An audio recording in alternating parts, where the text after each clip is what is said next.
شاید برات جالب باشه بدونی ثروتمندترین فرد ایران کیه. خیلیا فکر میکنن اسمش توی اخبار یا تلویزیونه، اما واقعیت فرق داره.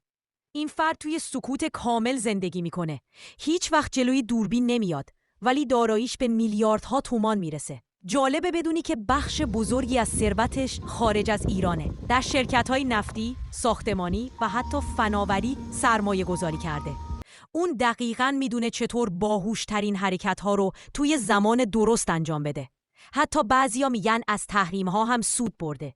اما سوال اصلی اینجاست. چطور یه نفر تونست توی ایران، جایی که خیلیا دنبال کار میگردن، به این همه ثروت برسه؟ راز موفقیتش چیه؟ پشت این موفقیت یه برنامه دقیق، ریسک پذیری زیاد و هوش اقتصادی قویه. میگن از صفر شروع کرده، اما حالا اونقدر قدرت داره که حتی روی بازار طلا و دلار هم تأثیر میذاره. شاید اسمشو هیچ وقت نشنیده باشی، اما ردش توی اقتصاد ایران همه جا هست. به نظرت این آدم کیه؟